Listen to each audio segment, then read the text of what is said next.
Good morning, good afternoon, good evening मेरे प्यारे बच्चों।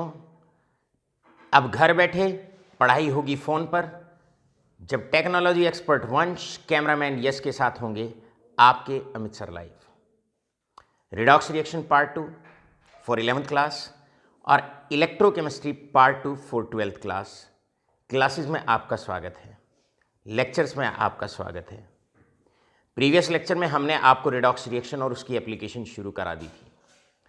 अभी तक आप जान चुके हैं रिडॉक्स रिएक्शन दो तरह की, डायरेक्ट रिडॉक्स और indirect redox. Indirect redox reaction का मतलब एक रिएक्शन, एक रिडॉक्स रिएक्शन जहां पर ऑक्सीडेशन और रिडक्शन अलग अलग वेसल में कराया जाता है। वो वेसल जिसमें हम इनडायरेक्ट रिडॉक्स रिएक्शन कहते हैं। इन रिएक्शंस की एप्लीकेशन होती है कि इनसे हम इलेक्ट्रिकल एनर्जी जनरेट कर सकते हैं। इसीलिए वो वेसल जिनमें हम इनडायरेक्ट रिडॉक्स रिएक्शन कराते हैं उनको सेल भी कहा जाता है और नाम होता है गैल्वेनिक सेल। दूसरा नाम होता है दैट इज इलेक्ट्रोकेमिकल सेल, क्योंकि केमिकल रिएक्शंस की मदद से हम इलेक्ट्रिकल एनर्जी जनरेट करा लेते हैं। मेरे प्यारे बच्चों, प्रीवियस लेक्चर में किस तरीके से सेल को इनबिल्ट किया जाता है। दो बीकर लेते हैं, दो मेटल की इलेक्ट्रोड लेते हैं, जिसकी इलेक्ट्रोड लेते हैं उसी मेटल के सॉल्यूशन में उनको डालते हैं, उसी मेटल के सॉल्यूशन में उनको डालते हैं। बाहरी सर्किट में इलेक्ट्रोड्स को कनेक्ट किया जाता है कॉपर वायर से, बीच में वोल्टमीटर जो डायरेक्शन ऑफ करंट और पोटेंशियल डिफरेंस आपको बताता है, और दोनों सॉल्यूशन को एक यू शेप ग्लास की ट्यूब, उसमें हम सॉल्ट डालते हैं प्लस अगार अगार और जिलेटिन डालते हैं। इस पूरे बीच वाले सेटअप को एक ब्रिज कहा जाता है, और क्योंकि इसके अंदर सॉल्ट भरा जाता है तो इसे सॉल्ट ब्रिज कहते हैं। सेल के अंदर रिएक्शन कैसे होती है हमने आपको बताया था कुछ मुख्य बातें। सेल पे हमेशा याद रखेंगे एनोड पे होता है ऑक्सीडेशन, या एनोड और कैथोड को लेकर तीन बातें अगर आप ध्यान रखते हैं तो पूरे सेल में कभी दिक्कत नहीं आएगी। एनोड एक ऐसी इलेक्ट्रोड को माना जाएगा जिसका रिडक्शन पोटेंशियल लो होगा और इस पे हमेशा ऑक्सीडेशन होता है। रिएक्शन की अगर बात करें तो एनोड पे हमेशा एटम से आयन बनता है, मेटल एटम से मेटल आयन बनता है। कैथोड की अगर हम बात करते हैं तो एक ऐसी इलेक्ट्रोड को माना जाता है जिसका रिडक्शन पोटेंशियल हाई होता है और उस पर हमेशा रिडक्शन होता है। राइट, याद रखिए इस पे पॉजिटिव चार्ज होता है, कैथोड पे पॉजिटिव चार्ज, एनोड पे एन आयन मतलब नेगेटिव चार्ज।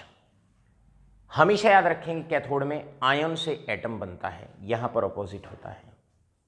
मेरे प्यारे बच्चों, सेल रिएक्शन कैसे लिखी जाती है? एटम से आयन, एनोड पे oxidation loss of electron, cathode पे आयन से एटम गेन ऑफ इलेक्ट्रॉन। आप किस तरीके से सेल की रिएक्शन लिखते हैं, यानी कि अभी तक construction of a cell and how to write the cell reactions या reaction at anode and cathode आपको बताया जा चुका है। आज बारी रहेगी important part, and that is basically the functioning of a cell. Cell किस तरीके से काम करता है? मेरे बेटे, सेल के अंदर दो कंपार्टमेंट आपके होते हैं। पहला कंपार्टमेंट ये है, पहला कंपार्टमेंट ये है, दूसरा कंपार्टमेंट ये है। इस प्रकार सेल के अंदर दो कंपार्टमेंट आपके होते हैं। अब ये एनोड वाला कंपार्टमेंट, ये कैथोड वाला कंपार्टमेंट, बड़े ध्यान से इसको समझेंगे, एक बार में ही अच्छे से ही समझेंगे। राइट, अब आप एनोड पर जानते हैं कि एनोडिक कंपार्टमेंट में एटम से आयन बनता है, एटम से आयन बनता है by the loss of 2 electron. अर्थात यहां पर ये जो इलेक्ट्रोड होती है इसमें एटम्स होते हैं और इलेक्ट्रोड स्वयं इलेक्ट्रॉन लूज करती है और आयंस में कन्वर्ट होती है। ये जो जिंक के एटम्स होते हैं, ये जिंक के एटम्स ये स्वयं क्या करते हैं, आयंस में तब्दील होते हैं और 2 इलेक्ट्रॉन छोड़ते हैं। अब ये जो इलेक्ट्रॉन होता है ये इस वायर के थ्रू पहले इलेक्ट्रॉन यहां पर असेंबल होते हैं इलेक्ट्रोड पे, और जिंक एटम तब्दील होता है आयंस की फॉर्म में। ये तब्दील होता है आयंस की फॉर्म में। जिंक ने, एटम ने जो आयन है वो तो नीचे सॉल्यूशन में आ जाता है, वो तो नीचे यहाँ सॉल्यूशन में आ जाता है। जिंक आयंस ऐसे सॉल्यूशन में आते चले जाएंगे, ऐसे सॉल्यूशन में आते चले जाएंगे, और जो इलेक्ट्रॉन है वो वायर से इधर जाना शुरू हो जाएगा, राइट। अब आप जानते हैं, बढ़ते हैं कैथोड के कंपार्टमेंट की तरफ। आप जानते हैं यहाँ पर भी आपके पास सॉल्यूशन में कॉपर आयन है और सल्फेट आयन है। कैथोड पे आपको पता है कि आयन से एटम बनता है, तो यहाँ पर कॉपर आयन 2 इलेक्ट्रॉन अपने गेन करेगा और कॉपर सॉलिड में तब्दील होगा। अब कॉपर आयन यहाँ पर है, ये यहाँ पर है, तो ये ऊपर की तरफ जाएगा, ये आयन ऊपर की तरफ जाएगा, राइट। यहाँ पर से जो इलेक्ट्रॉन आ रहे हैं, इसको कॉपर आयन 2 इलेक्ट्रॉन को गेन करेगा, कॉपर सॉलिड बनाएगा इस प्रकार। अब ये कॉपर एटम्स यहाँ पर डिपॉजिट होना शुरू हो जाएंगे, अब धीरे धीरे क्या होगा, पहले 2 बात क्लियर करो। यहाँ पर आयन से एटम बनता है, कैथोड पर आयन नीचे है, तो नीचे वाला आयन ऊपर जाता है, 2 इलेक्ट्रॉन गेन करता है जो वायर से उसकी तरफ आ रहे हैं, और कॉपर सॉलिड में तब्दील होता है। अब जो मेटल सॉलिड होता है वो इलेक्ट्रोड पे डिपॉजिट होना शुरू हो जाता है, पहला पॉइंट। इसका मतलब यहां पर ऊपर से एटम आयंस की फॉर्म में, जिंक आयंस की फॉर्म में नीचे गिरना शुरू हो जाएंगे। ये वो जिंक आयंस हैं जिन्हें मैं येलो कलर में हल्का सा हाईलाइट करके दिखा रहा हूं, जो ऊपर से आएंगे। ये वाले आयन ऑलरेडी थे, जिंक आयन ऊपर से आ गए, क्योंकि एटम तब्दील हुआ आयन में और इलेक्ट्रॉन में। आयन हमेशा पानी में एग्जिस्ट करता है, आयन नीचे गिर जाएगा, इलेक्ट्रॉन वायर से इधर ट्रांसफर हो जाएगा, चलना शुरू कर देगा, फॉलो करना शुरू कर देगा, इलेक्ट्रॉन इधर फ्लो करना शुरू कर देगा। अब जो इलेक्ट्रॉन इधर जाएंगे उन इलेक्ट्रॉन को ये आयन 2 इलेक्ट्रॉन को उन इलेक्ट्रॉन को गेन करेगा और कॉपर सॉलिड की फॉर्म में तब्दील हो जाएगा, राइट। इसका मतलब जैसे जैसे वक्त बढ़ेगा, ध्यान से समझते रहिए, ये इलेक्ट्रोड धीरे धीरे खत्म होना शुरू हो जाएगी। क्यों खत्म होना शुरू हो जाएगी? ये धीरे धीरे खत्म होना शुरू हो जाएगी क्योंकि इलेक्ट्रोड के एटम स्वयं रिएक्ट कर रहे हैं। ये इलेक्ट्रोड के एटम हैं, आयंस की फॉर्म में, आयन नीचे आ जाएगा, इलेक्ट्रॉन ऊपर चला जाएगा। जैसे जैसे समय बढ़ेगा इसका एरिया कम होना शुरू हो जाएगा, और नीचे ये जिंक आयन पुराने हैं, पहले ही पड़े हुए थे, ऊपर से और जिंक आयन बढ़ने शुरू हो जाएंगे। ये इलेक्ट्रोड नीचे जिंक आयंस की मात्रा बढ़ानी शुरू कर देगी। ये वाले आयंस हैं जो आपके इलेक्ट्रोड से आएंगे यहां पर। इसी प्रकार इस वाले कंपार्टमेंट में ये कॉपर आयंस थे आपके पास, लेकिन ये कॉपर आयंस इस इलेक्ट्रोड पर ऊपर जाएंगे, इस इलेक्ट्रोड पर ऊपर जाते हैं, इधर से इलेक्ट्रॉन चलते हैं, इधर से इलेक्ट्रॉन चलते हैं। ये जो इलेक्ट्रॉन इधर से आते हैं, इधर से आते हैं, इन इलेक्ट्रॉन को कॉपर आयन गेन करते हैं, और गेन करके यहां डिपॉजिट होना शुरू हो जाते हैं कॉपर एटम की फॉर्म में। इसका मतलब इलेक्ट्रोड पर क्या चेंज आपको देखने को मिलेगा, क्योंकि यहां तो इलेक्ट्रोड स्वयं रिएक्ट कर रही है, तो धीरे धीरे खत्म होती जाएगी। एनोड जैसे वक्त बढ़ेगा उसका साइज कम होता जाएगा। कैथोड की अगर बात करते हैं, जैसे जैसे वक्त बढ़ेगा, क्योंकि आयन ऊपर जाके डिपॉजिट होगा, तो इसका एरिया बढ़ता जाएगा। एनोड का साइज डिक्रीज होगा, कैथोड का साइज बढ़ेगा। चलते हैं तीसरे पॉइंट की तरफ, थर्ड पॉइंट। अब यहां से धीरे धीरे कॉपर आयन ऊपर चले जाएंगे, ये ऊपर जाएंगे, कॉपर आयन ऊपर जाएंगे, तो यहां पर सल्फेट आयन, केवल और केवल सल्फेट आयन की मात्रा बढ़नी शुरू हो जाएगी। यहां पर आपके पास रहेगा सल्फेट आयन, यहां पर आपके पास रहेगा सल्फेट आयन। अब जब ऐसी स्थिति बनेगी, इस वाले कंपार्टमेंट पे जैसे सेल काम करना शुरू करता है, यहां धीरे धीरे जिंक आयंस की मात्रा बढ़ेगी, मतलब एनोड वाले कंपार्टमेंट पे पॉजिटिव चार्ज अपीयर होना शुरू हो जाएगा। जैसे जैसे समय बढ़ेगा, क्योंकि कॉपर आयन ऊपर चला गया, तो यहां पर सल्फेट आयन की मात्रा बढ़नी शुरू हो जाएगी। अब सॉल्ट ब्रिज अपना कार्य करेगा। सॉल्ट ब्रिज कैसे अपना कार्य करता है आप जानते हैं, ये सॉल्ट ब्रिज होता है। अब सॉल्ट ब्रिज का क्या कार्य करेगा? सॉल्ट ब्रिज में हमारे पास अवेलेबल है K2SO4। ये K2SO4 इधर तो सप्लाई करेगा, इधर तो सप्लाई करेगा, इस तरफ सप्लाई करेगा सल्फेट आयंस, एक तरफ सल्फेट आयंस, ताकि जो इधर जिंक आयंस है वो उसको न्यूट्रलाइज कर सके। और सॉल्ट ब्रिज इधर सप्लाई करेगा पोटेशियम आयंस, ताकि इधर आपका सल्फेट आयन न्यूट्रलाइज हो सके। राइट?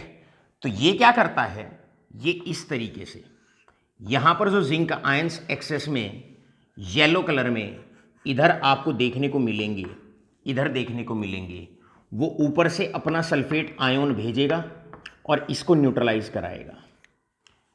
इस प्रकार इधर जो आपके सल्फेट आयंस बचते हैं, जो आपके सल्फेट आयंस बचते हैं, क्योंकि कॉपर आयन ऊपर चला जाता है, तो ये इधर भेजेगा पोटेशियम आयन को और साथ के साथ इसे न्यूट्रलाइज कराएगा। सल्फेट आयन इधर भेजेगा ताकि जिंक का चार्ज न्यूट्रलाइज किया जा सके, जिंक को न्यूट्रलाइज किया जा सके, पॉजिटिव चार्ज को न्यूट्रलाइज किया जा सके। और इधर ये भेजेगा पोटेशियम आयन, ताकि जैसे ही सेल काम करना शुरू करेगा, कॉपर आयन यहाँ से खत्म होंगे तो सल्फेट आयन की मात्रा एक्सेस होनी शुरू हो जाएगी। इस कंपार्टमेंट पे नेगेटिव चार्ज अपीयर होना शुरू हो जाएगा, तो पोटेशियम क्या करेगा, उसके चार्ज को न्यूट्रलाइज करेगा। यहां पर पहला सवाल, write two functions of salt bridge, two functions of salt bridge. भाई सॉल्ट ब्रिज के टू फंक्शंस आप लिखिए। तो भाई सीधी सीधी सी बात है, ओपोजिटली चार्ज आयन दोनों तरफ भेजता है। जिधर नेगेटिव चार्ज अपीयर होता है उधर पॉजिटिवली चार्ज आयन भेजता है। जिस कंपार्टमेंट में पॉजिटिव चार्ज अपीयर होना शुरू होगा उधर नेगेटिवली चार्ज आयन भेजेगा। जिस तरीके से दोनों कंपार्टमेंट पे जो चार्ज अपीयर होने वाला होता है वो उस चार्ज को न्यूट्रलाइज करता है। तो पहला function salt bridge, important question, salt bridge का फंक्शन क्या है? Salt bridge it neutralizes the charge, it neutralizes the charge। अब सवाल होता है दूसरा, क्वेश्चन होता है दूसरा, अगर सॉल्ट ब्रिज ना हो तो क्या होगा?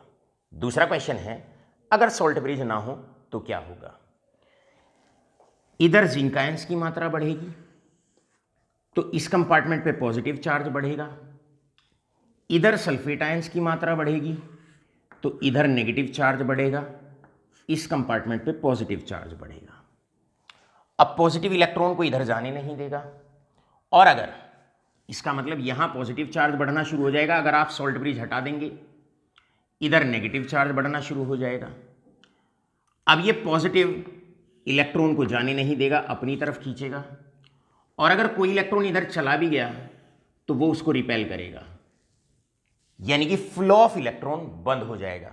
इधर जिंक आयंस की वजह से अगर सॉल्ट ब्रिज ना हो तो जिंक आयंस की मात्रा बढ़नी शुरू हो जाएगी, पॉजिटिव चार्ज अपीयर होगा एनोड वाले कंपार्टमेंट पे। और अगर हम बात करते हैं इस वाले कंपार्टमेंट की, कैथोड वाले कंपार्टमेंट की, पॉजिटिव चार्ज इलेक्ट्रॉन को जाने नहीं देगा, इलेक्ट्रॉन जाएंगे उन्हें वापस से खींच लेगा।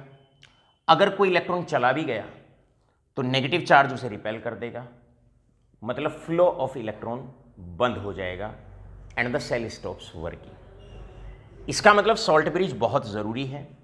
किसी भी सेल को जब हम बनाते हैं तो इस बात को यहाँ समझते हैं कि सेल में सॉल्ट ब्रिज डालना बहुत ज़रूरी होता है। यहाँ पर K2SO4 आपने डाला था, तो इधर ये भेजेगा पोटेशियम आयंस और इधर ये भेजेगा सल्फेट आयंस। सल्फेट आयन इधर जिंक के चार्ज को न्यूट्रलाइज कराएगा, इसको न्यूट्रलाइज कराएगा, इसके चार्ज को न्यूट्रलाइज कराएगा, राइट। और पोटेशियम आयन इधर क्या करेगा, जो चार्ज सल्फेट के कारण जनरेट होगा उसको न्यूट्रलाइज कराएगा, उसको न्यूट्रलाइज कराएगा। जब तक ये दोनों कंपार्टमेंट न्यूट्रल रहेंगे तब तक यहां से इलेक्ट्रॉन चलता रहेगा, कैथोड की तरफ आता रहेगा, इलेक्ट्रॉन फ्लो होता रहेगा, सेल काम करता रहेगा, राइट। अब सवाल आता है, तो आपको फंक्शन यहां पर पहला function, right any function of salt bridge. तो सॉल्ट ब्रिज का फंक्शन क्या है? सॉल्ट ब्रिज का फंक्शन है इट न्यूट्रलाइजेज द चार्ज। एनोड पे पॉजिटिव चार्ज को न्यूट्रलाइज कराता है, कैथोड पे नेगेटिव चार्ज को न्यूट्रलाइज कराता है। दूसरा फंक्शन आप लिख सकते हैं, it allows the electric current to move,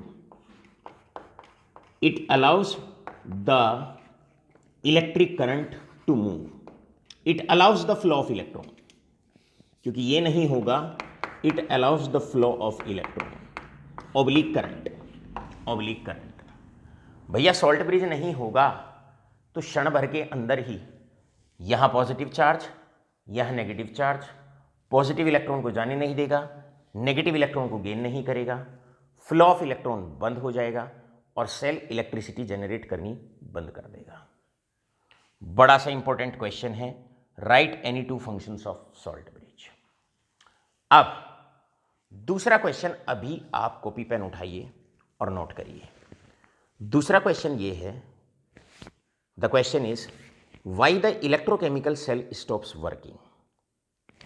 electrochemical cell काम करना बंद कब करता है और क्यों करता है? मेरे बेटे, जैसा कि हमने आपको अभी तक बताया और हमने आपको बताया यहां पर, इसे स्क्रीनशॉट लें, फटाफट मैं रब करता हूं, फटाफट मैं रब करता हूं। तो अब आप ले लिया आपने स्क्रीनशॉट। चलिए, अब जैसे कि हमने आपको बताया कि कुछ सॉल्ट ब्रिज की स्थिति ये होती है, कुछ सॉल्ट ब्रिज की स्थिति कुछ इस प्रकार होती है। यहां पर ये आपके पास एनोड, ये आपके पास कैथोड। रिएक्शन के दौरान ये जिंक आयंस इलेक्ट्रोड से आते हैं, जिंक आयन इलेक्ट्रोड से आते हैं। ये आपके पास सॉल्ट ब्रिज है, ये आपके पास सॉल्ट ब्रिज है। सॉल्ट ब्रिज सल्फेट आयंस इधर भेजता रहता है ताकि ये चार्ज बार बार न्यूट्रलाइज कराया जा सके। अब ये इलेक्ट्रोड है, ये इलेक्ट्रोड है, इससे ऐसे इलेक्ट्रॉन जा रहे हैं, ऐसे इलेक्ट्रॉन जा रहे हैं। ये इलेक्ट्रोड है, क्लियर है, इस पे इस तरफ इलेक्ट्रॉन जाते हैं, एनोड से इलेक्ट्रॉन निकलते हैं, कैथोड की तरफ जाते हैं। यहां पर आपके कॉपर आयंस ऊपर चले जाते हैं इन इलेक्ट्रॉन्स को कैच करने के लिए, और ये कॉपर सॉलिड में जाके डिपॉजिट हो जाते हैं, ऐसे डिपॉजिट हो जाते हैं, ऐसे डिपॉजिट हो जाते हैं।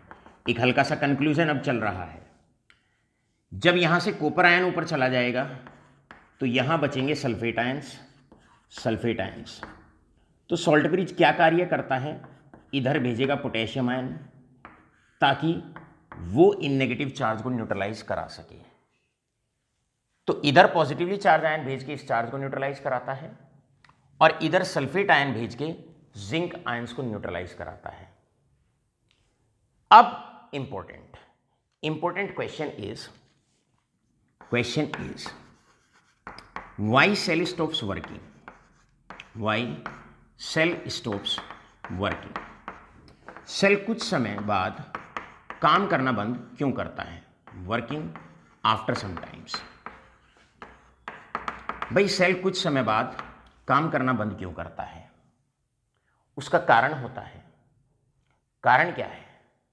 कारण ये है, जब सॉल्ट ब्रिज खत्म हो जाएगा, जब सॉल्ट ब्रिज खत्म हो जाएगा, जब सॉल्ट ब्रिज खत्म हो जाएगा, मान लो सॉल्ट ब्रिज खत्म हो गया, तो दोबारा से एनोडिक कंपार्टमेंट में जिंक आयंस की मात्रा बढ़ेगी, क्योंकि सेल की रिएक्शन तो चलती रहेगी, ये इलेक्ट्रोड रिएक्ट करती रहेगी। तो आप लिखने वाले हैं एनोडिक कंपार्टमेंट, पहले ऐसे, एनोडिक कंपार्टमेंट में एक्सेस कैटायंस की मात्रा बढ़ेगी, कैटायंस इंक्रीजेस। क्लियर है? इसी प्रकार कैथोड वाले कंपार्टमेंट में जब इधर से सॉल्ट ब्रिज खत्म हो जाएगा तो कोई आयन इस चार्ज को न्यूट्रलाइज करने नहीं आएगा। निरंतर कॉपर आयन ऊपर जाते रहेंगे, डिपॉजिट होंगे, यहां पर सल्फेट आयंस बढ़ते रहेंगे। मतलब कैथोडिक कंपार्टमेंट में एनायंस इंक्रीजेस, एनायंस इंक्रीजेस। यहां कैटायन इंक्रीज होगा तो यहां पॉजिटिव चार्ज जनरेट होगा, वो इलेक्ट्रॉन को जाने से रोकेगा, अपनी तरफ खींचेगा। यहां पर सल्फेट आयंस को न्यूट्रलाइज करने वाला नहीं बचेगा तो यहां नेगेटिव चार्ज इनबिल्ट होगा। पहली बात तो इलेक्ट्रॉन सारे पीछे ही रुक जाएंगे। बाई चांस अगर इधर कोई इलेक्ट्रॉन आ भी गया तो ये उन्हें रिपेल कर देगा। इसका मतलब flow of electron stops, flow of electron stops. और अगर इलेक्ट्रॉन का चार्ज का मूवमेंट ही बंद हो जाएगा तो इलेक्ट्रिक करंट फ्लो होना बंद हो जाएगा and the cell stops working. Hence current stops, hence current stops and cell stops working, and cell stops working. अब मेरे बेटे दो क्वेश्चन अब तक के पढ़ाए हुए में इंपॉर्टेंट बनते हैं 11th क्लास के लिए और 12th क्लास के लिए। 11th क्लास केवल दो question, right any two function of salt bridge. Salt bridge क्या करता है? एनोड में कैटायन को न्यूट्रलाइज कराता है और कैथोडिक कंपार्टमेंट या डिपार्टमेंट में या बीकर में या वेसल में जो आपके एनायंस होते हैं उनको न्यूट्रलाइज कराता है। दूसरा फंक्शन होता है, ये सॉल्ट ब्रिज ही होता है जिसकी वजह से करंट चलता है, इलेक्ट्रॉन फ्लो करता है और करंट फ्लो करता है सर्किट के अंदर से। दूसरा रीजन। तीसरा रीजन यहां पर दूसरा क्वेश्चन, सॉरी, कि सेल काम करना बंद क्यों कर देता है? जैसे ही सॉल्ट ब्रिज खत्म हो जाता है, एनोड पे कैटायंस की मात्रा बढ़नी शुरू हो जाती है। कैटायंस का मतलब है पॉजिटिव चार्ज डेवलप होना शुरू हो जाता है जो इलेक्ट्रॉन को जाने से रोकता है। कैथोड पे एनायंस की मात्रा बढ़ जाती है, यानी कि कैथोड वाले कंपार्टमेंट पे नेगेटिव चार्ज आ जाता है। अगर इलेक्ट्रॉन आता भी है तो वो उसे रिपेल करता है। इलेक्ट्रॉन ना इधर से जाता है ना उधर एक्सेप्ट होता है।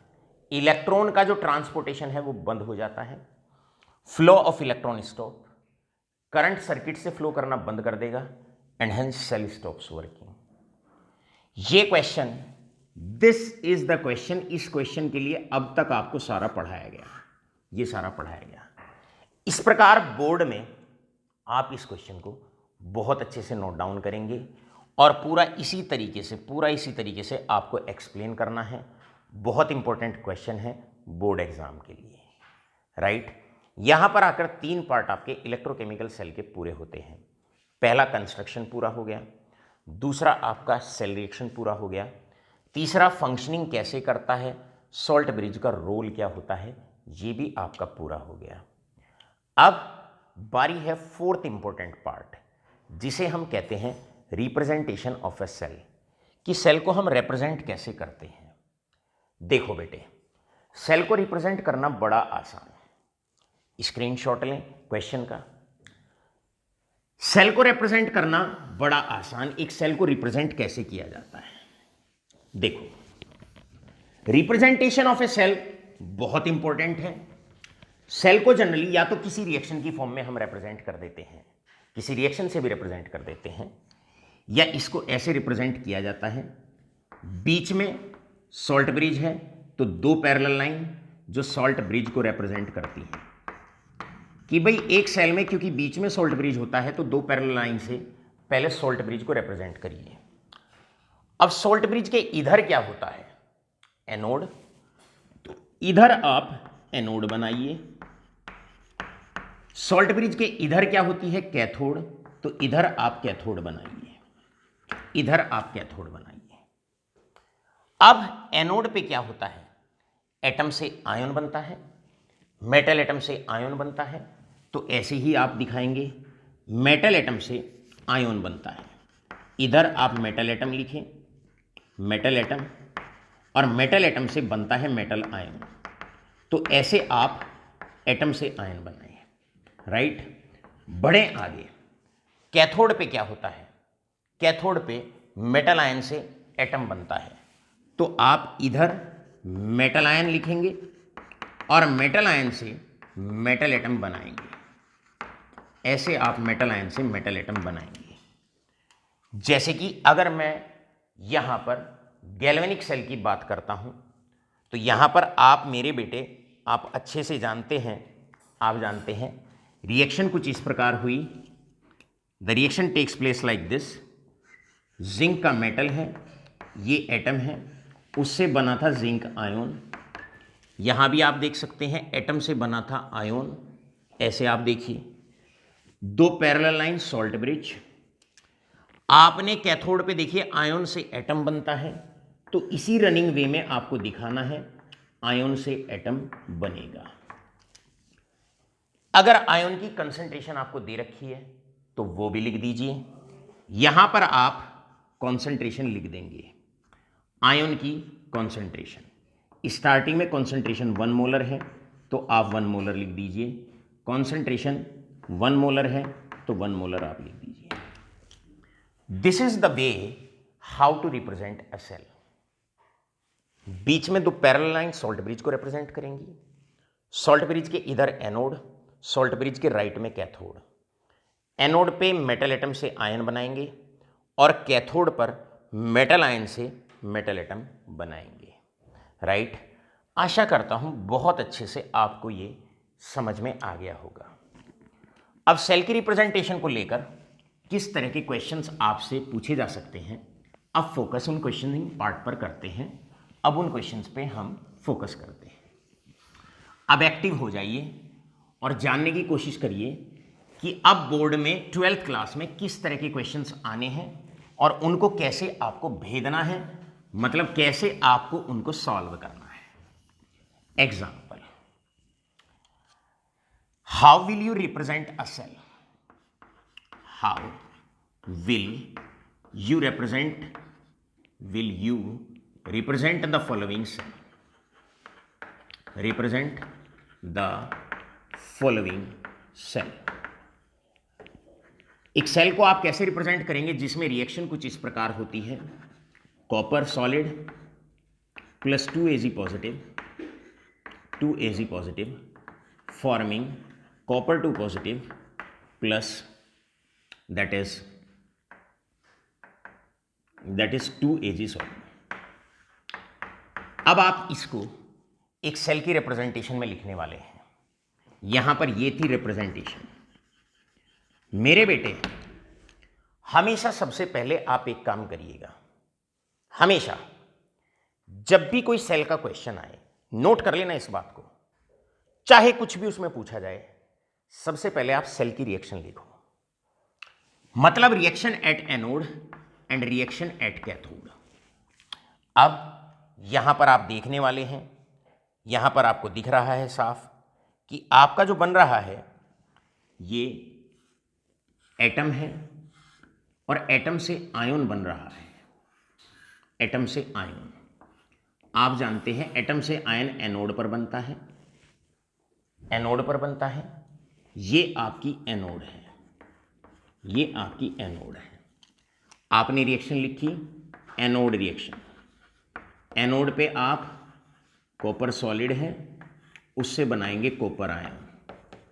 चार्ज में 2 का डिफरेंस, 2 इलेक्ट्रॉन लूज करा देंगे। यहां पर आयन से बन रहा है एटम।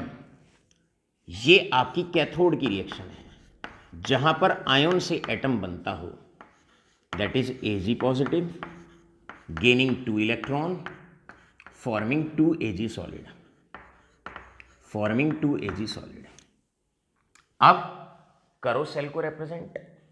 बीच में 2 पैरेलल लाइन दिखाओगे आप, इधर इधर salt bridge, parallel line salt bridge, इधर एनोड, एटम से आयन। ये एटम है, इससे आयन बना है, इधर आप एनोड दिखाएंगे, ये रहा कॉपर सॉलिड एटम, उससे बनाओ आयन, एटम से आयन बन रहा है। कैथोड, इधर कैथोड लिखते हैं हम, सॉल्ट ब्रिज के राइट साइड में कैथोड होती है, और यहाँ पर आयन से एटम बनता है। तो आप 2Ag पॉजिटिव से यहाँ पर आप दिखाएंगे Ag सॉलिड। बस ऊपर आप चाहो यहाँ लिखो ये है कैथोड, बीच में आप दिखाओ ये है सॉल्ट ब्रिज, और ये है आपकी एनोड, राइट। अब आपसे पूछा जाए कि भाई बताइए कौन सी इलेक्ट्रोड पॉजिटिव चार्ज, कौन सी नेगेटिव चार्ज।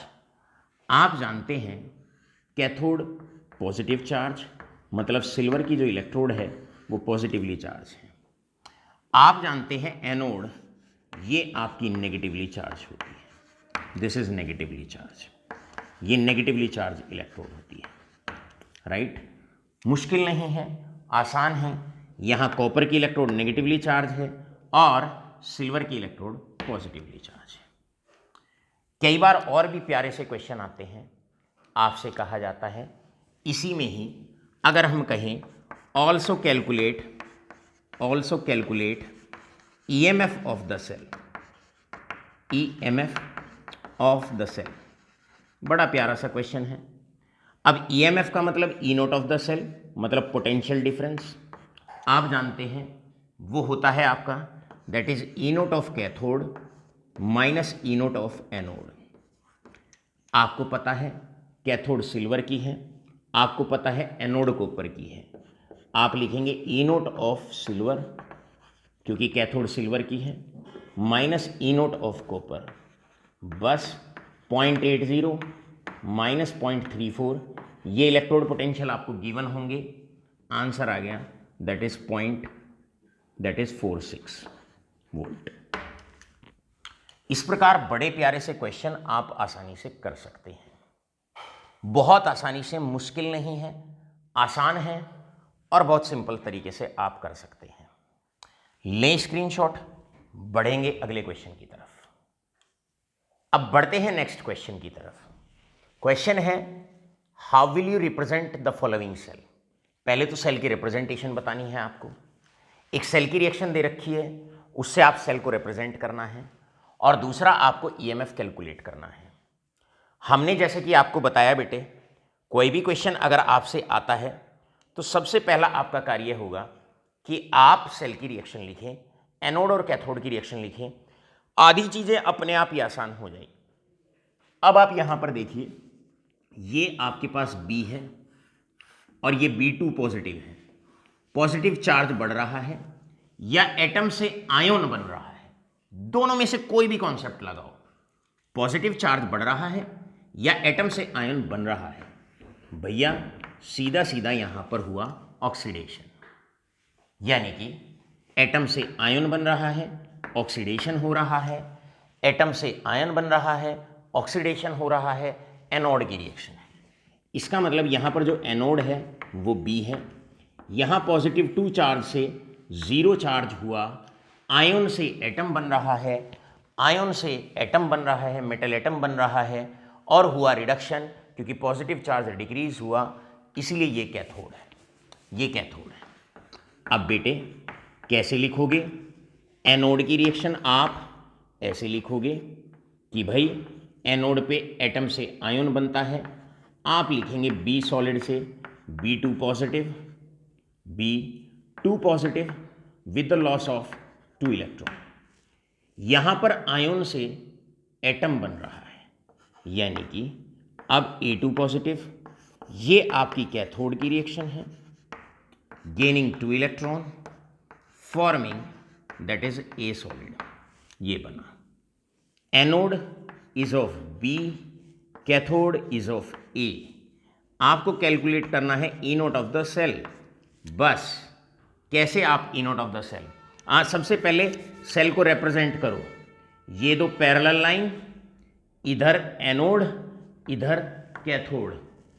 एनोड पे एटम से आयन, मेटल एटम से मेटल आयन, आप दिखाएंगे B सॉलिड से बन रहा है B2 पॉजिटिव, इधर आप कैथोड वाला डिपार्टमेंट, कैथोड में क्या हो रहा है, आयन से एटम बन रहा है, तो बिल्कुल ऐसे ही दिखाना है जैसे सेल में रिएक्शन हो रही है, ए सॉलिड। अब यहां एटम से आयन बन रहा है, एटम से आयन एनोड पे, कैथोड पैरेलल लाइन की इधर कैथोड दिखाते हैं, यहां आयन से एटम बन रहा है, आयन से एटम बन रहा है। अब आप कैलकुलेट करेंगे E naught of the cell. आप जानते हैं E naught of cathode minus E naught of anode. कितने तरीके, एनोड बी की है, कैथोड ए की है, यानी कि ये हो जाएगा E naught of A minus E naught of B. अब ए आपको दिया हुआ है 0.50, बी आपको दिया हुआ है 0.30, आंसर इज 0.20 वोल्ट। इस प्रकार बहुत मुश्किल क्वेश्चंस नहीं हैं, आसान क्वेश्चंस हैं। और अब बारी रहेगी एक टॉप क्लास 11th क्लास के लिए IIT JEE क्वेश्चन की, नीट के क्वेश्चन की। और 12th क्लास में इस बार NCERT में भी इस क्वेश्चन को इंक्लूड किया गया है। बड़ा इंपॉर्टेंट क्वेश्चन है, ज़रा जानने की कोशिश करिए, देखने की कोशिश करिए। चलते हैं नेक्स्ट टाइप पर, फटाफट से लें स्क्रीनशॉट। क्वेश्चन है अब आप लोगों की तरफ, डिपिक्ट द गैल्वेनिक सेल। एक गैल्वेनिक सेल आपको दिखाया हुआ है, उसके अंदर ये रिएक्शन हो रही है, और अब इस रिएक्शन में आपने एनोड कैथोड की रिएक्शन लिखनी है, आपको सेल को रिप्रेजेंट करना है और उसका E naught of the cell निकालना है। तो बड़ा आसान है। एनोड पे रिएक्शन आप किस तरीके से लिखने वाले हैं, एनोड पे आप रिएक्शन लिखने वाले हैं, यहाँ पर एटम से बन रहा है आयन, हो रहा है ऑक्सीडेशन, एटम से आयन ऑक्सीडेशन, ये आपकी एनोड है, दिस इज एनोड। तो यहाँ पर आप एटम से आयन बनता हुआ दिखाएं, ये आपकी एनोड है। और आप जानते हैं यही जिंक की इलेक्ट्रोड वो होगी जिस पे नेगेटिव चार्ज होगा। क्वेश्चन आपसे कई बार ये भी पूछ ले, बताओ भाई नेगेटिवली चार्ज इलेक्ट्रोड कौन सी है, तो आप आसानी से बता सकते हैं, जिंक इलेक्ट्रोड। आपसे पूछा गया भाई कैथोड की रिएक्शन बताइए, यहाँ पर बन रहा है आयन से एटम, आयन से एटम बन रहा है, पॉजिटिव चार्ज डिक्रीज हो रहा है, रिडक्शन हो रहा है, ये कैथोड पर होता है, राइट। आयन से एटम भी कैथोड पर बनता है, रिडक्शन भी आपका कैथोड पे होता है। अब 2 silver ion gaining 2 electron, same electron gain हुए हैं, जो इसने छोड़े हैं वो इसने गेन किए हैं, बना 2Ag सॉलिड, ये बन गया। सिल्वर की इलेक्ट्रोड पॉजिटिव चार्ज होगी, सेल को रिप्रेजेंट करो, बीच में सॉल्ट ब्रिज लगाओ, इधर एनोड, राइट साइड में कैथोड, एनोड पे एटम से आयन बना, ये एटम है, इससे आयन बन रहा है। कैथोड की तरफ चलें सॉल्ट ब्रिज के इधर, आयन से एटम बन रहा है, मेटल आयन से मेटल एटम बन रहा है, बस बन गया। 2 पार्ट आपके कंप्लीट हुए। चलते हैं तीसरे पार्ट की तरफ, E naught of the cell. Third part, E naught of the cell. आप जानते हैं E naught of the cell is equal to E naught of cathode minus E naught of anode. अब एनोड आपकी zinc की है, cathode आपकी silver की है, ई नोट ऑफ सिल्वर यानी कि cathode minus E naught of zinc. Silver का इलेक्ट्रोड पोटेंशियल 0.80 वोल्ट, जिंक का माइनस 0.76 वोल्ट, आंसर आपका आ गया 1.56 वोल्ट, 1.56 वोल्ट। इस प्रकार मेरे लाडलो यहां पर आकर इतने महत्वपूर्ण, इतने प्यारे से क्वेश्चन आपके ओवर होते हैं। बढ़ते हैं लास्ट टाइप ऑफ क्वेश्चन की तरफ, लें फटाफट स्क्रीनशॉट, चलते हैं last question of the day की तरफ। अब चलते हैं लास्ट टाइप ऑफ क्वेश्चन की तरफ, बहुत बहुत इंपॉर्टेंट क्वेश्चन है। अब आपको एक सेल ही दे रखा है और आपको इस सेल के लिए निकालना है calculate E naught of the cell. भाई सिंपल सी बात है, आप जब भी सेल का कोई क्वेश्चन आए सबसे पहले आप सेल की रिएक्शन लिखें। एनोड, एनोड आप जानते हैं एटम से आयन बन रहा है, सॉल्ट ब्रिज के इधर एनोड होती है, इधर आपकी कैथोड होती है, राइट। अब एटम से आयन, बहुत सिंपल, ये एटम है, इससे आप आयन बनता हुआ दिखाएंगे with the loss of 2 electron. अब एनोड मैग्नीशियम की है, कैथोड पे आयन से एटम बनता है, आयन से एटम बनता है, यही 2 इलेक्ट्रॉन कॉपर गेन करेगा, बनाएगा कॉपर सॉलिड। अब इन दोनों का रिडक्शन पोटेंशियल भी आपको गिवन है। कैथोड एनोड को अलग अलग कर दिया आपने सेल से आपने अलग अलग कर दिया। यहां पर E naught of the cell आपको निकालना है, E naught of cathode minus E naught of anode. Cathode copper की है, एनोड आपकी मैग्नीज की है, बस मैग्नीशियम की है, ये हो जाएगा 0.34 माइनस ऑफ माइनस 2.37 वोल्ट, और आपका सॉल्व कर लेंगे and you will get the answer. इस क्वेश्चन में आपसे पूछा जाए बताओ भाई नेगेटिवली चार्ज इलेक्ट्रोड कौन सी है, जो एनोड होती है वो negative charge, magnesium is negative charge. आपसे पूछा जाए भाई पॉजिटिवली चार्ज इलेक्ट्रोड कौन सी है, कॉपर की है, क्योंकि कैथोड कॉपर की होती है। Cation cathode, cation cathode, यानी कि इस पे पॉजिटिव चार्ज। मेरे बेटे ये क्वेश्चन हम आपको होमवर्क के लिए देते हैं, बहुत इंपॉर्टेंट है। पहला कोई सेल आपको अब हम ऐसा दे रहे हैं जहां पर हमने नॉन मेटल का इस्तेमाल किया है।